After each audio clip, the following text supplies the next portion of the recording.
Hello students, in previous session we discussed about geometric progression and geometric mean, right? और वहाँ पे हमने finite and infinite GP के बारे में एंड उसके सम्स के बारे में डिस्कस किया था। तो आज उसी के रिलेटेड कुछ क्वेश्चंस जो आप लोगों को 9.3 में दिए हुए हैं वो हम लोग करेंगे। Okay, so we will start with question number 1। So question number 1 में क्या दिया हुआ है कि 20th एंड nth टर्म्स जो है वो फाइंड करनी है इस पर्टिकुलर जीपी की, राइट? अब कोई भी नंबर ऑफ टर्म्स फाइंड करनी है तो हमारे पास फॉर्मूला है AR⁻n-1, राइट? अब यहाँ पे 20th एंड n, तो n की वैल्यू 20 एंड n दी हुई है। हमें जस्ट क्या फाइंड करना है, पहले a and then r। a तो आप लोगों को दिया हुआ है 5/2, राइट? फर्स्ट टर्म जो है वो आप लोगों की क्या है यहाँ पे 5/2 and then you have to find common ratio. So r की वैल्यू किस तरह से फाइंड करोगे? सो 5/4 डिवाइडेड बाय 5/2, तो फाइनल आंसर क्या हो जाएगा 1/2। अब सारी वैल्यूज़ आप लोगों के पास है कि सपोज आप लोगों को A20 फाइंड करना है, राइट? सो a की वैल्यू 5/2, r की वैल्यू 1/2 एंड n की वैल्यू 20। सारी वैल्यूज़ जो है वो फॉर्मूला में पुट करोगे तो फाइनल आंसर मिल जाएगा, राइट? यहाँ पे ध्यान में रखना कि अगर आप लोगों की नंबर ऑफ पावर्स ज़्यादा है, राइट? जैसे यहाँ पे 20 पावर है, 19 पावर है, उससे ज़्यादा भी हो सकती है, राइट? सो जब भी पावर जो है वो आप लोगों की ज़्यादा है तो उस केस में आप लोगों को क्या करना है, उसको एज इट इज़ रहने देना है। ज़्यादा सिंप्लीफाई करने की ज़रूरत नहीं है, जस्ट उसको एज इट इज़ छोड़ दो जैसा आप लोगों को दिया हुआ है, राइट? पावर को एज इट इज़ छोड़ देना है। और फिर n के लिए बात करनी है तो n के लिए क्या होगा, सिर्फ a एंड r की वैल्यू पुट करनी है, n को एज इट इज़ रहने देना है, वहाँ पे और कुछ भी करने की ज़रूरत नहीं, राइट? सो वहाँ पे आप लोगों को nth टर्म जो है वो क्या मिलेगी 5/2 n, right? So just simple आप लोगों को nth जनरल टर्म के फॉर्मूला का यूज़ करना है एंड देन जो भी टर्म आप लोगों को पूछी हुई है वो फाइंड करनी है, राइट? सेम वे में अगर आप लोग देखोगे कि हमें फाइंड करना है 12th term of GP whose 8th term is 192 and common ratio is 2। So अब ऑब्वियस है कि अगर हमें 12th टर्म फाइंड करनी है तो हम पहले वही चीज़ का यूज़ करेंगे जो ऑलरेडी हमारे पास है, राइट? कि A8 जो है वो हमें दिया हुआ है कि 8 टर्म जो है वो क्या है 192 एंड रेशियो जो है वो क्या है R=2। तो ये दोनों चीज़ का यूज़ करके हम लोग A की वैल्यू फाइंड कर सकते हैं। जस्ट हमारे पास फॉर्मूला है कि अगर A8 लिखना हो तो किस तरह से लिख सकते हैं, AR⁻n-1, दैट मीन्स कि 8-1, और उसको सिंप्लीफाई करेंगे तो A की वैल्यू मिल जाएगी, राइट? एंड एक बार A की वैल्यू मिल गई तो A12 की फॉर्मूला में A की वैल्यू भी हम लोग पुट कर सकते हैं। सो A12 अगर फाइंड करना है 12th टर्म तो जस्ट क्या करना है AR⁻12-1 और वहाँ पे A एंड R की वैल्यू पुट करोगे तो फाइनल आंसर जो है वो मिल जाएगा, राइट? जस्ट एक ही फॉर्मूला ध्यान में रखनी है, जैसे मैंने आप लोगों को पहले भी बताया कि फॉर्मूला ध्यान में रखनी है। जो वैल्यू आप लोगों को दी हुई है, जो कंडीशन आप लोगों को दी हुई है उसका यूज़ करके आप लोगों को जो भी फाइंड करना है उसके लिए प्रोसेस जो है वो करनी है, राइट? हर एक क्वेश्चन में यही चीज़ करनी है, राइट? नेक्स्ट आप लोग देखोगे क्वेश्चन नंबर 3, राइट? तो वहाँ पे 5th 8th एंड 11 टर्म्स जो है वो जीपी की दी हुई है, तो हमें ये दिखाना है कि Q² = PS होगा। अब ऑब्वियस है कि 5th टर्म जो है वो P है, 8th टर्म जो है वो Q है एंड 11 टर्म जो है वो S है। अब हम लोग यहाँ पे टर्म की फॉर्मूला यूज़ करें तो ऐसी कुछ मिलेगा कि AR⁴ = P, AR⁴ = Q and AR⁻10 = S। अब Q का स्क्वायर करके देखते हैं कि हमें = PQ मिलता है कि नहीं। तो Q का स्क्वायर का मतलब क्या है, AR⁻7 का होल स्क्वायर, तो वो क्या हो जाएगा A² R⁻14 एंड उसको आप लोग अलग अलग लिखोगे तो हम लोग इस तरह से लिख सकते हैं कि AR⁻4 एंड AR⁻10 और ये नथिंग बट क्या है P एंड Q। तो ये हो गया प्रूफ, राइट? सो जो टर्म्स हमें दी हुई है, जो कंडीशन हमें दी हुई है उसका यूज़ करके हमें जो रिज़ल्ट प्रूव करना था वो हमने कर लिया, राइट? नेक्स्ट क्वेश्चन पे मूव ऑन करते हैं, क्वेश्चन नंबर 4। तो वहाँ पे आप लोगों को क्या दिया हुआ है कि 4th term of GP is square of its second term, right, and first term is -3, सो हमें क्या डिटरमाइन करना है, सेवन्थ टर्म। तो सेवन्थ टर्म के लिए हमें जितनी भी चीज़ें चाहिए, मोस्टली हमें क्या चाहिए, A7 के लिए ए आर डिस टू n -1, तो n की वैल्यू तो 7 है ही, a एंड r हमें चाहिए। तो a हमें -3 ऑलरेडी दिया हुआ है, सो हमें जस्ट क्या फाइंड करना है, r। और r फाइंड करने के लिए हम लोग क्या करेंगे कि ये जो कंडीशन दी हुई है उसका यूज़ करेंगे, राइट, कि फोर्थ टर्म जो है वो सेकेंड टर्म के स्क्वायर जितनी है, दैट मीन्स कि A4 is equals to A2 whole square. और फिर वहाँ पे फॉर्मूलाज यूज़ करो, ए आर डिस टू n -1 वाली, एंड देन उसको सिंप्लीफाई करोगे तो r की वैल्यू मिल जाएगी। सो r यहाँ पे आप लोगों को क्या मिलेगा, -3, राइट। सो a की वैल्यू आप लोगों को दी हुई है, first term is -3 and r is also -3, okay. So यहाँ पे फिर आप लोगों को सेवन्थ टर्म जो है वो किस तरह से फाइंड करनी है वो पता है। सेवन्थ टर्म की फॉर्मूला में a एंड r की वैल्यू पुट करोगे तो सेवन्थ टर्म जो है वो इजीली मिल जाएगी, राइट। सो जस्ट इतनी ही कैलकुलेशन आप लोगों को वहाँ पे करनी है, ओके। नेक्स्ट हम लोग मूव ऑन करते हैं क्वेश्चन नंबर 5 पे। सो क्वेश्चन नंबर 5 में आप लोगों को टोटल 3 क्वेश्चंस दिए हुए हैं। सेम मेथड आप लोगों को हर एक क्वेश्चन में फॉलो करनी है। हम लोग फर्स्ट करते हैं, बाकी के जो 2 है वो आप लोगों को होमवर्क में ट्राई करने, राइट। अब आप लोगों को फाइंड क्या करना है कि which term of the following sequence is 128, कि एक पर्टिकुलर सीक्वेंस दी हुई है, वहाँ पे आप लोगों को देखना है कि कौन सी टर्म आप लोगों को आंसर 128 देगी, दैट मीन्स कि n की वैल्यू फाइंड करनी, राइट। अब ऑब्वियस है कि यहाँ पे a is equals to 2 and ratio जो है वो क्या होगा, √2, राइट। दैट मीन्स कि ये आप लोगों की GP होगी। अब आप लोगों को फाइंड करनी है n की वैल्यू, सो आप लोगों को क्या लेना है कि nth term of given GP भी 128, कि जो भी हमें n का आंसर मिलेगा उसकी वैल्यू 128 होगी, और उसका यूज़ करके हमें nth टर्म जो है वो फाइंड करनी है, ओके। सो यहाँ पे क्या हो जाएगा, an is equals to 128, so that आप लोगों को क्या मिलेगा, ए आर डिस to n -1 is equals to 128, और अब a की एंड r की वैल्यू आप लोगों के पास है, पुट आउट करके सिंप्लीफाई करोगे तो ईजीली n की वैल्यू जो है वो मिल जाएगी, राइट। सो हर एक क्वेश्चन में इतनी कैलकुलेशन करनी है कि an इज इक्वल्स टू जो भी आप लोगों को लास्ट टर्म दी हुई है वो ले लो, और फिर वहाँ पे an की फॉर्मूला पुट करो एंड n की वैल्यू फाइंड कर लो, राइट। जस्ट थोड़े बहुत सिंप्लीफिकेशन में आप लोगों को ध्यान रखना है, ओके। सो कुछ इस तरह से आप लोगों को 5th क्वेश्चन में बाकी के जो 2 क्वेश्चन हैं वो होमवर्क में करने हैं। हम मूव ऑन करते हैं क्वेश्चन नंबर 6 पे। सो इन क्वेश्चन नंबर 6 आप लोगों को क्या दिया हुआ है कि for what values of x this number are in GP। अब ये नंबर GP में है, उसका मतलब क्या है कि टर्म्स का जो रेशियो है वो इक्वल होगा। हमें पता है कि अगर हम लोग GP की बात कर रहे हैं तो रेशियो जो है वो क्या होंगे, इक्वल होंगे।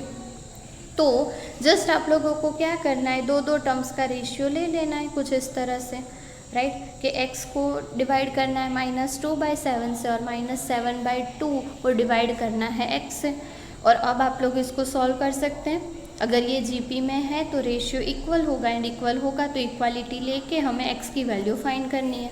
सो इक्वालिटी लेके क्रॉस मल्टीप्लिकेशन करोगे तो x की वैल्यू क्या मिल जाएगी, +or -1, right. So just simple सी कैलकुलेशन है वो आप लोगों को करनी है, ओके। सो ये हो गया आप लोगों का क्वेश्चन नंबर 6। नेक्स्ट हम लोग मूव ऑन करते हैं क्वेश्चन नंबर 7। सो इन क्वेश्चन नंबर 7 आप लोगों को क्या दिया हुआ है, इनफैक्ट 7 से लेके 10 तक, 7, 8, 9 एंड 10 सभी में आप लोगों को यही चीज़ फॉलो करनी है, राइट। तो 7 हम लोग करेंगे, बाकी के जो क्वेश्चंस है वो आप लोगों को होमवर्क में करने, राइट। सो यहाँ पे क्या होगा कि हमें फाइंड करना है सम, ओके। ये जो आप लोगों को सीक्वेंस दी हुई है उसकी 20 टर्म्स का एडिशन हमें फाइंड करना है, दैट मीन्स कि we have to find S20, right. अब SN की फॉर्मूला हम लोग ऑलरेडी देख चुके हैं, ये आप लोगों को फाइनाइट GP दिया हुआ है, तो फाइनाइट GP में SN की जो फॉर्मूला थी वो हम लोग यहाँ पे यूज़ करेंगे, राइट। बट उससे पहले आप लोगों को चेक करना है कि R की वैल्यू क्या होगी, राइट। तो A आप लोगों को मिल जाएगा 0.50, आर अगर आप लोग यहाँ पे फाइंड करोगे तो 0.015 डिवाइडेड बाय 0.50, सो आंसर मिलेगा 1/10 विच इज़ लेस देन 1। तो यहाँ पे आर जो है वो क्या है, लेस देन 1। तो आर लेस देन 1 के लिए जीपी के एडिशन की जो फॉर्मूला थी एसएन की, वो हमें यहाँ पे यूज़ करनी, विच इज़ 1 माइनस आर वाली, राइट। सो ये फॉर्मूला आप लोगों को पता है, एन की वैल्यू 20 हो जाएगी। आर लेस देन 1 के लिए एस एन की जो फॉर्मूला है वो आप लोगों को यूज़ करनी है।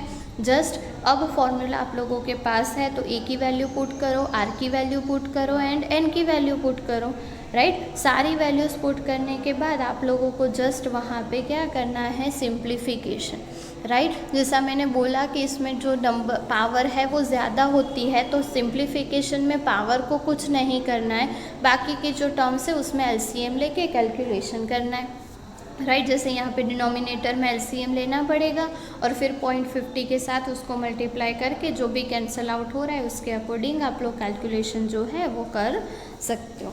ओके, सो कुछ इस तरह से आप लोगों को वहाँ पे कैलकुलेशन करनी है। सेम वे में अगर आप लोग देखोगे तो 8, 9, 10 में भी वही करना है, जस्ट आप लोगों को n टर्म्स फाइंड करनी है।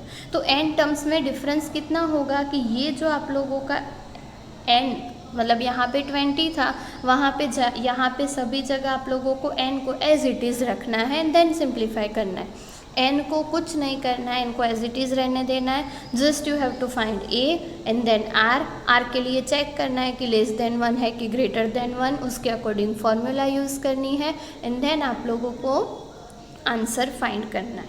ओके, सो 8, 9 एंड 10 जो क्वेश्चंस है वो आप लोगों को होमवर्क में करने हैं। हम लोग मूव ऑन करते हैं क्वेश्चन नंबर 11 पे। ओके, सो क्वेश्चन नंबर 11 में आप लोगों को क्या दिया हुआ है कि ये जो एडिशन है वो आप लोगों को फाइंड करना है, राइट। अब इस टाइप के क्वेश्चंस जो है वो हम लोग ऑलरेडी पहले भी कर चुके हैं, जस्ट आप लोगों को उसको डिफरेंट वे में प्रूव करना है, राइट। तो पहले तो हमें क्या करना है कि इसको एज अ सीरीज़ लिखना है, राइट। अब यहाँ पे हमें ये जो टर्म जिस तरह से दी हुई है, मैंने आप लोगों को पहले भी बताया था कि जस्ट हमें क्या करना है कि जो भी टर्म दी हुई है उसमें k की जगह 1, 2, 3, 4 अप टू 11 तक रखते जाना है, राइट। सो आप लोग रखते जाओगे तो कुछ इस तरह की टर्म आप लोगों को मिलेगी, 2 + 3, 2 + 3 square, 2 + 3 cube and up to 2 + 3 raise to 11।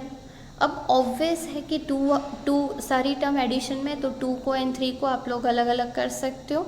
तो ये जो है वो आप लोगों का +2 + 2 + 2 कितने टाइम्स होगा, 11 टाइम्स, राइट। और यहाँ पे आप लोगों को क्या मिलेगा, 3 square, 3 raise to cube plus up to 3 raise to 11, right. और ये जो टर्म आप लोगों को मिली है ना, वो क्या है, आप लोगों का जीपी है। यहाँ पे फर्स्ट टर्म जो है वो 3 होगी एंड आप लोग रेशियो फाइंड करोगे तो ऑलवेज 3 मिलेगा, राइट। सो अब हमें जस्ट क्या करना है कि a = 3, इसके लिए a, r and n find करना है। तो a क्या हो जाएगा 3, r = 3 एंड n की वैल्यू यहाँ पे हाईएस्ट पावर कितनी है 11, तो n की वैल्यू कितनी हो जाएगी 11। ऑब्वियसली यहाँ पे r जो है वो ग्रेटर देन 1 है, तो हम लोग ग्रेटर देन 1 वाली फॉर्मूला जो है वो यूज़ करेंगे, राइट। सो ये फॉर्मूला जो है वो आप लोगों को सिर्फ ये वाले जीपी के लिए यूज़ करनी है। और ये जो आप लोगों का है यहाँ पे r की वैल्यू जो है वो 1 है, तो r की वैल्यू 1 के लिए हमने कौन सी फॉर्मूला देखी थी, n × a। यहाँ पे n की वैल्यू क्या है 11 और a की वैल्यू 2, तो वहाँ पे जस्ट क्या हो जाएगा 11 × 2 एंड देन आप लोगों को क्या करना है, एस एन की फॉर्मूला में बाकी की सारी जो वैल्यूज़ है वो पुट करनी है। ओके, सो जस्ट आप लोगों को वैल्यूज़ पुट करनी है एंड देन आप लोगों को फाइनल आंसर जो है वो मिल जाएगा। ओके, सो जब भी इस टाइप की टर्म्स आप लोगों के पास है तो उसको 2 पार्ट्स में डिवाइड करना है एंड देन आप लोगों को वहाँ पे जीपी की जो फॉर्मूला है वो यूज़ करनी है। ओके, अगर एक साथ में नहीं समझ में आ रहा है तो आप लोगों से डिफरेंट पार्ट में डिवाइड करके भी प्रूव कर सकते हो। ओके, सो सारे टर्म्स एडिशन में हैं, तो एडिशन में आप लोगों को एस एन की फॉर्मूला पता है, just use formula and then आप लोगों को उसे सिंप्लीफाई करना है। ओके, सो इस तरह से आप लोगों को क्वेश्चन नंबर 11 जो है वो कंप्लीट करना है। क्वेश्चन नंबर 12 के बाद जितने भी क्वेश्चंस हैं आप लोगों को वो सिलेबस में नहीं है, सो आप लोगों को वो सारे क्वेश्चन पर्टिकुलर एग्ज़ाम के लिए नहीं करने, राइट। सो जब भी आप लोग एग्ज़ाम प्रिपरेशन करो तो आप लोगों को 9.3 में जस्ट 11 नंबर तक के क्वेश्चन तक ही करना है, पीछे के क्वेश्चंस नहीं करने। ओके, सो यहाँ पे हमारी एक्सरसाइज 9.3 कंप्लीट होती है। नेक्स्ट सेशन में हम लोग एक्सरसाइज 9.5 जो है उसका डिस्कशन करेंगे। Till then, thank you. Hello students, in previous session we completed our exercise 9.3। Okay, जहाँ पे हमने जीपी के कुछ जनरल टर्म्स एंड उसके सम्स की बात की थी, राइट। अब आप लोगों को जो देखना है वो है एक्सरसाइज 9.5, जहाँ पे हम लोग बात करेंगे सम टू इन्फिनिटी। जैसे हमने बात की थी कि जीपी अगर इन्फिनिटी जीपी दिया हुआ हो तो वहाँ पे आप लोग सम जो है वो किस तरह से फाइंड कर सकते हो। ओके, सो उसकी एक छोटी सी फॉर्मूला मैंने आप लोगों को ऑलरेडी बता दी थी कि अगर आप लोगों को एस इन्फिनिटी या तो सिर्फ एस आप लोगों से जो भी कहना चाहो फाइंड करना हो तो किस फॉर्मूला से फाइंड करना है, a/1 - r। ओके, सो ये फॉर्मूला आप लोगों को वहाँ पे यूज़ करनी है। सो a/1 - r के लिए आप लोगों को दो ही चीज़ चाहिए, a एंड r, दो चीज़ें फाइंड कर लो, फॉर्मूला में वैल्यूज़ पुट कर दो, आप लोगों को आंसर जो है वो मिल जाएगा, राइट। यहाँ पे आप लोग देखो, आप लोगों को एक इन्फिनिटी जीपी दी हुई है, आप लोगों को सम टू इन्फिनिटी फाइंड करना है। Okay, so first of all a is 6, r अगर आप लोग फाइंड करोगे सो 1.2 / 6 तो क्या हो जाएगा 0.2। अब s की वैल्यू आप लोग, s की फॉर्मूला आप लोगों के पास है a/1 - r, तो आंसर क्या हो जाएगा 6/1 - 0.2 और सिंप्लीफाई करोगे तो फाइनल आंसर मिल जाएगा। ओके, सो ये आप लोगों को जस्ट एस की एक फॉर्मूला ध्यान में रखनी है एंड देन आप लोगों की पूरी जो एक्सरसाइज 9.5 है वो इजीली हो जाएगी। आप लोग क्वेश्चन नंबर 2 भी देखोगे तो उसमें भी सेम चीज़ आप लोगों को की हुई है कि सपोज़ ये इनफाइनाइट जीपी दी हुई है तो वहाँ पे a क्या हो जाएगा 5, कॉमन रेशियो अगर आप लोग फाइंड करोगे तो 4/7 एंड s की फॉर्मूला a/1 - r। a मिल गया, r मिल गया, तो s तो आप लोग इजीली फाइंड कर सकते हो, राइट। सो आंसर क्या हो जाएगा 35/3। ओके, सो इस तरह से आप लोगों को जितने भी क्वेश्चंस दिए हुए हैं एक्सरसाइज में वो सारे ऐसे ही करने हैं। हम लोग लास्ट के जो 2 क्वेश्चंस हैं जहाँ पे आप लोगों को कुछ रिजल्ट है प्रूव करने, राइट। सो उसका डिस्कशन करते हैं which is question number 5 and 6। Okay, so question number 5 में भी सेम आप लोगों को प्रूव करना है एक रिज़ल्ट। सो प्रूव करने में क्या करना है कि 3/2 आप लोगों को पावर दी हुई है, राइट। अब बेस सेम है तो आप लोग पावर का एडिशन कर सकते हो। तो ये जो 3/1/2, 3/1/4 मल्टीप्लिकेशन में है तो उस सेम चीज़ को हम लोग इस तरह से लिख सकते हैं। और आप लोग देखोगे तो 1/2 + 1/4 + 1/8 वो है इनफाइनाइट जीपी, राइट। आप लोग देखोगे तो a की वैल्यू 1/2 और r should be always 1/2, right. So a and r जो है वो 1/2 1/2 होंगे। तो आप लोग अगर यहाँ पे उसका सम फाइंड करोगे तो क्या मिलेगा 1, और ये जो 1 आप लोगों को मिलेगा उसे 3 की पावर में रख दो, राइट। सो ये 3 की पावर 1, सो आप लोगों को फाइनल आंसर क्या मिलेगा 3। तो इजीली ये जो रिज़ल्ट है वो आप लोगों का प्रूव हो जाएगा। ओके, सो जस्ट आप लोगों को ध्यान में रखना है कि आप लोगों को कहाँ पे जीपी दी हुई है, उसका सम हम लोग किस तरह से फाइंड कर सकते हैं, फाइनाइट इनफाइनाइट, उसके अकॉर्डिंग आप लोगों को कैलकुलेशन करनी है। ओके, एंड लास्ट क्वेश्चन अगर आप लोग देखोगे क्वेश्चन नंबर 6 तो उसमें आप लोगों को क्या दिया हुआ है कि find sum to infinity in each of following GP, right. कि a एंड b की कंडीशंस दी हुई है, x एंड y के लिए आप लोगों को पूरी जो सीक्वेंस सीरीज़ है वो दी हुई है एंड देन आप लोगों को ये रिज़ल्ट प्रूव करना है। अब 1 + ab + a² b², अब उसके लिए आप लोगों को ये रिज़ल्ट प्रूव करना है। तो आप लोग क्लियरली देख सकते हो कि ये इनफाइनाइट जीपी है और इनफाइनाइट जीपी के लिए आप लोगों को दो चीज़ें चाहिए, a एंड r, राइट। अब a एंड r की वैल्यू जो है वो आप लोगों का इसके लिए पर्टिकुलर ये जीपी के लिए a = क्या हो जाएगा 1 and r = ab, a b by 1 करोगे तो ए बी मिलेगा। बट हमें ए बी की वैल्यू कौन से टर्म में फाइंड करनी है, क्योंकि हमें आंसर में एक्स वाई वाली टर्म्स चाहिए, तो हमें सारे आंसर जो है वो एक्स वाई के टर्म में चाहिए। तो उसका आंसर हम लोग यहाँ से फाइंड कर सकते हैं कि ये एक्स और ये वाई। इसके लिए हम लोग इनफाइनाइट जीपी की फॉर्मूला यूज़ करेंगे, ये दोनों भी इनफाइनाइट जीपी है, तो वहाँ से हमें ए एंड बी की वैल्यू मिल जाएगी। तो जस्ट ये आप लोगों का x, तो x इज इक्वल्स टू क्या हो जाएगा 1/1 माइनस है, और उसको सिंप्लीफाई करोगे तो a की वैल्यू क्या होगी 1 minus 1/x। And same way में y, तो y के लिए आप लोग इनफाइनाइट जीपी की फॉर्मूला यूज़ करोगे तो y is equals to 1 minus b, and then आप लोग सिंप्लीफाई करोगे तो b की वैल्यू क्या मिलेगी 1 माइनस वाई। और अब ये वाली जो जीपी है उसके लिए मैंने जैसे फॉर्मूला बताई 1/1 माइनस आर, और आर की वैल्यू ए बी, तो ए बी की वैल्यू हमने ऑलरेडी फाइंड की, तो ए बी की वैल्यू जस्ट आप लोग पुट आउट करोगे तो फाइनल रिजल्ट जो हमें प्रूव करना है वो मिल जाएगा। ओके, सो कुछ इसी तरह से आप लोगों को एक ही फॉर्मूला ध्यान में रखनी है कि इनफाइनाइट जीपी अगर आप लोगों को दिया हुआ है तो किस तरह से आप लोग उसका आंसर जो है वो फाइंड कर सकते हो। ओके, सो सिंपल एक्सरसाइज है, जस्ट 1 मार्क्स के क्वेश्चंस हैं, आप लोगों को वही करने। ओके, 9.4 जो है वो आप लोगों को अभी के लिए नहीं करना है, और बाकी की एक्सरसाइज में भी मैंने जितने क्वेश्चंस आप लोगों को बोले हैं उतने ही क्वेश्चंस आप लोगों को करने, right. So sequence and series के लिए आप लोगों को जितने भी टॉपिक्स दिए हुए थे वो यहाँ पे कंप्लीट होते हैं, एंड साथ साथ में हमारा चैप्टर नंबर 9 भी कंप्लीट होता है। मिसलेनियस भी आप लोगों के सिलेबस में से रिड्यूस हो चुकी है, तो वो भी आप लोगों को नहीं करनी है, राइट। सो आई होप कि आप लोगों को चैप्टर समझ में आया होगा। स्टिल अगर कुछ डाउट है तो आप लोग मुझे कभी भी पूछ सकते हो। नेक्स्ट सेशन में हम लोग न्यू चैप्टर जो है वो स्टार्ट करेंगे। Till then, thank you.